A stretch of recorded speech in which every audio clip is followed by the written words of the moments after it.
Hey guys, Rob here at 3D Printscape. So if you recently got a xTool P2 like I have here, or I've had one for a while and don't really know where to get started, I'm going to walk you through 5 beginner projects that are great for everybody. I'm going to cover all of the settings that you need to change inside of xTool, actually getting everything aligned properly, and making sure that you're able to actually do the engravings. The materials I'm going to use are a bamboo cutting board, an acrylic keychain, slate coaster, a wood coaster, and some leather keychains. So I'm going to cover the basics of all of those. So let's just go ahead and jump right into it.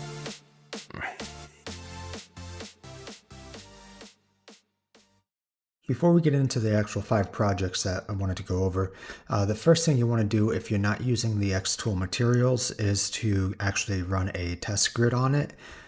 If you're using xTool materials, they provide the grid for you, so you know exactly what you're going to get as far as results go, but these are just cheap items from Amazon. So I like to run a quick test grid just to get things started. First thing you want to do is just do a clean refresh of the camera. So just do a full area just to make sure that you get the right imaging. And then once that's done, go ahead and do a close-up view towards the bottom. Just so that you know that you're actually at the right spot. I do this for pretty much every one of my projects. It just helps with alignment. Next thing we want to do is select the mode. So I'm going to be running this on slats or honeycomb panel typically. This is a honeycomb panel, so I'm just going to select that. And then select the material type. So wood, probably about a 1/4 inch basswood. So I'm just going to select that. And then we're going to measure afterwards. And I always do an aimed measure. And actually, since I switched the mode to honeycomb, I'm going to redo the scan as well, just to make sure I've got the bottom aligned correctly. All right, next thing we want to do is go ahead and create a square. So just go over to the shape, rectangle, and just doesn't really matter about the size right now because it's going to change. And then change it from score to engrave for these. Depending upon what you're doing, you'll switch between score, engrave, or cut. So leaving it at engrave. So if you were actually using xTool material, you'd be able to see here what the expected results would be on that specific type of material. But because we're not, we want to go ahead and just create the grid. It is important to select either score, engrave, or cut before you actually create the grid because you won't be able to change it afterwards. You'll have to delete it and then go back in and recreate it. Now let's go ahead and create the grid itself. Let's go into apps and then material types grid. It'll be under efficiency tools. And it kind of gives you a reference here, but I typically do a 5x5 and then 2 millimeter spacing on smaller parts.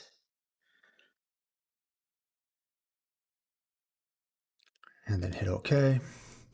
And you have to scale this down so that it will fit on the part itself. So that's aligned fine for what I'm trying to do. It's not exactly centered on the coaster, but I'm just doing a test engrave here. So it's fine for reference. And you can see that it's going to show you the different speed markers. So it's going to do 2, 3, 4, 5, 600.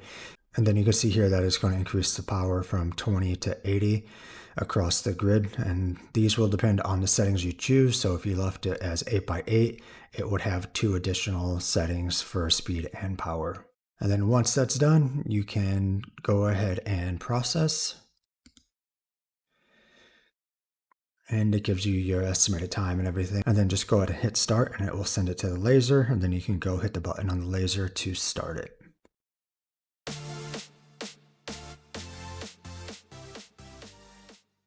Alrighty, now that we have the test grid done, we can go ahead and create our actual coaster. Basically, we're going to do the same thing as we did before. We're going to go ahead and select our mode.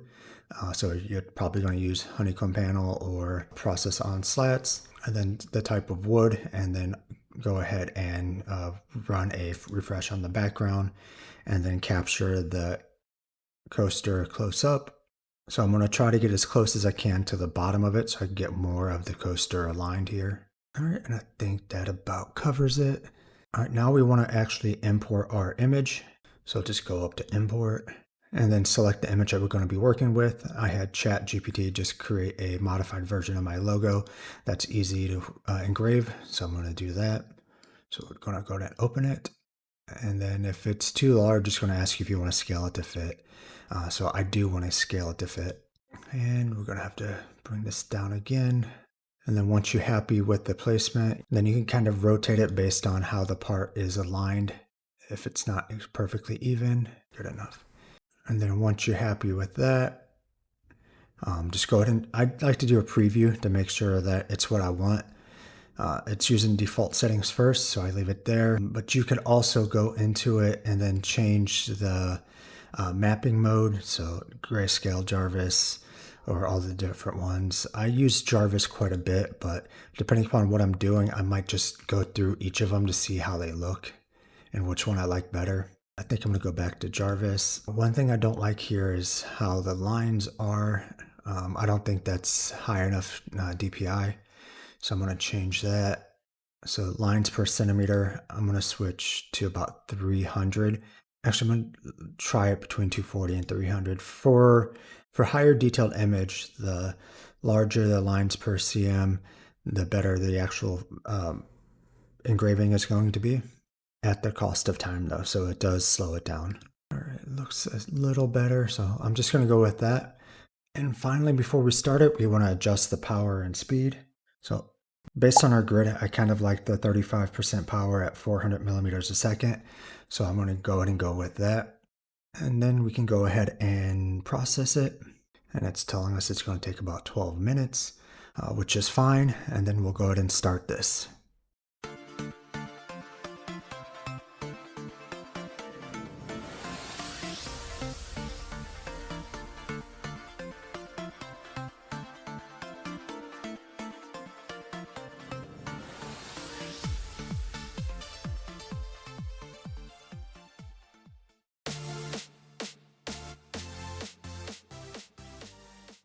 The next project is going to be the leather keychain, so let's go ahead and refresh our background.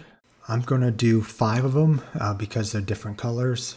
So first thing, let's just go ahead and select our mode and material. Again, I'm using honeycomb, and then material is going to be leather. And most of the time I select something close to the color I'm engraving on. In this case, since it's going to be 5 in 1 engrave, I'm just going to go with the cowhide leather and just go ahead and hit apply. And let's go ahead and get a close-up of the red one. All right, for the distance, the leather is a little bit thicker based on where this key ring is. So I measure the distance here, and I did the same thing for my test engraving. All right, once we have that distance, we're going to want to import our image. And I'm not going to get into the bulk editing on this engraving. I'm just going to manually put the image on all 5 key rings. It's just quicker because it's a one-time thing. All right, that's about where I want it on here. It should be approximately centered. Then I'm just going to copy this 4 times and just rough put the other ones in place, and then go to each one of them and do a close-up. So the auto alignment with the other images is throwing this one off because it's a little bit higher than the red one. So I'm just using the arrow keys to slightly shift it up and over. All right, now we have to adjust our settings. So if you go based on the one-click setting, if this was xTool material, actually based on my grid, I like these default settings, so I'm actually going to leave it there. So let's go ahead and process this. And it said it's going to take 6 minutes to do all 5 of them. So we're going to hit start.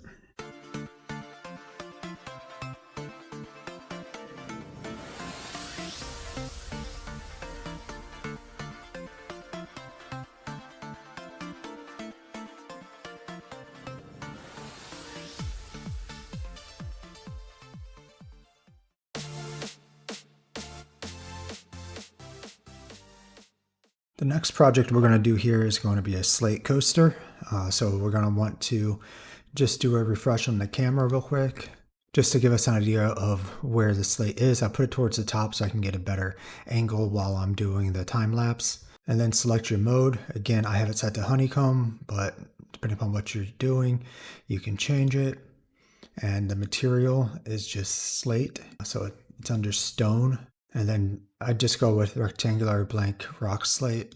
And then I'm going to go ahead and do a close-up picture. And while the placement for this is going to be better for the time lapse, it's not better for alignment because I can't capture all of it, but at least it gives me an idea of where the bottom's at. So now I want to go ahead and import my image again. So go over to import, select the image, scale to fit, and then we want to scale it down. Just kind of drag it on and make it fit here. All right, that looks pretty good. I know there'll be a little bit more space at the top here, so we should be good. Next, I want to go and get my distance measurement. So I'm going to do an aimed measure just right there. All right, and then we need to go in and set our bitmap mode. I'm going to leave it at Jarvis, and 200 lines per centimeter is probably fine for this engraving. I went a little bit higher on the wood one, but I don't think it was needed for this particular image, so just save yourself a little bit of time. And on the lower resolution images, you can go lower on the lines per centimeter. All right, then we need to select our speed and power.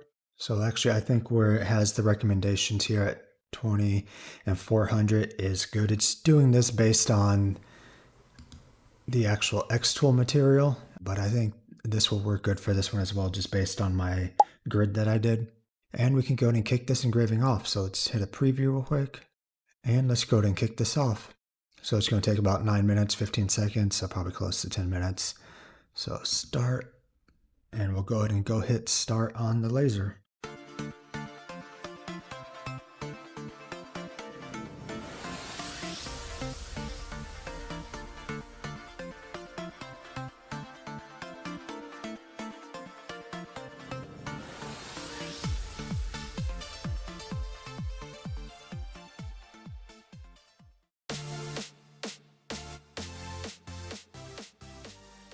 All right, now we're going to do an acrylic keychain. So let's go ahead and just do a refresh on the background. You can see that it's right here. So I'm going to do a close-up zoom on that area. Now, because this piece of acrylic is so light, I've had issues with it getting blown away by the air assist or just moving enough to make a difference. So I put these magnetic clips around it just to keep it in place. And when I measure at those. So when I did the actual test grid, I went based on the measurement of the clamps, not the material itself, so that the laser doesn't hit the clamp itself. So let's go ahead and select our material, go into plastic, and then it's clear, transparent acrylic. And I removed the film from the top. I left it on the bottom because I'm just engraving. If you're doing cutting, you want to remove it from top and bottom. All right, and then we're going to get our measurement, and let's go ahead and import our image. I think that's about where I want it. The letter should go almost right to the end, and the hole for the keychain is going to be right above the 3D. So let's go ahead and take a look at our engraving settings. Again, I've been leaving the bitmap mode to Jarvis, and then the default settings for the lines per centimeter, and that's been ranging between 160 and 200. And I'm going to look at my test grid here to get the speed and power. So since I don't want this to engrave very deep, really just a scratch on the surface, I am going to leave it at these settings. Based on my test grid, I don't actually have 15% on there, but I got 10 and 20. And I think right between the two would be a good middle ground anyways. So I'm going to go with what they have as the default setting here, and then go ahead and process it, and then we'll send it to the laser.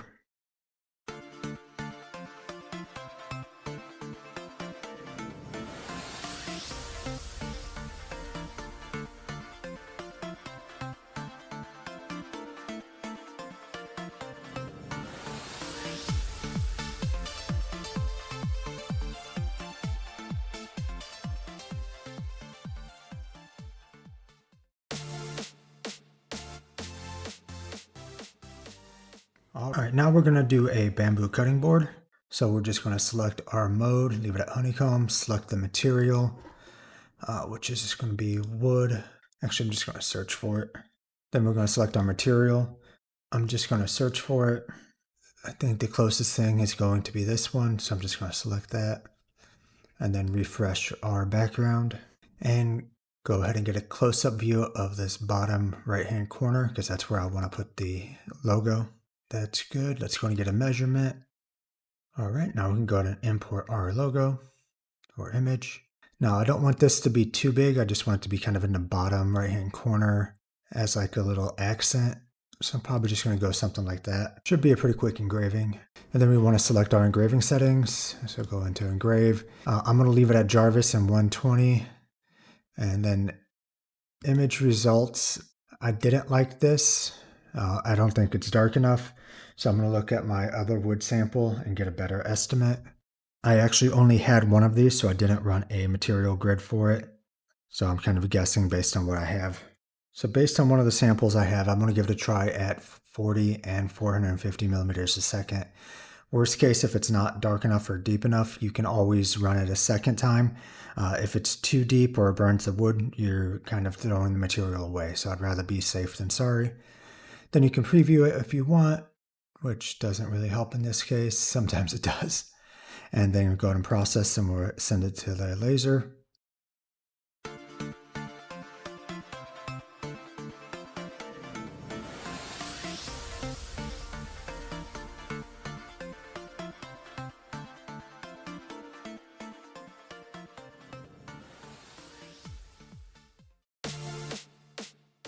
All right, guys, so that covered 5 great beginner projects for your xTool P2. I just picked up a xTool P3 as well. I'm waiting on it to actually ship, but I'll be doing more videos covering both of those lasers. And then if there's enough interest, I'm going to be looking at getting a fiber or UV laser as well. So if there's any videos you would like to see, any settings or anything you want me to go over, just let me know in the comments below, or you can join us on Discord. If you found value in this video or any of my other videos, make sure you hit that like button and subscribe. It'll really help the channel grow.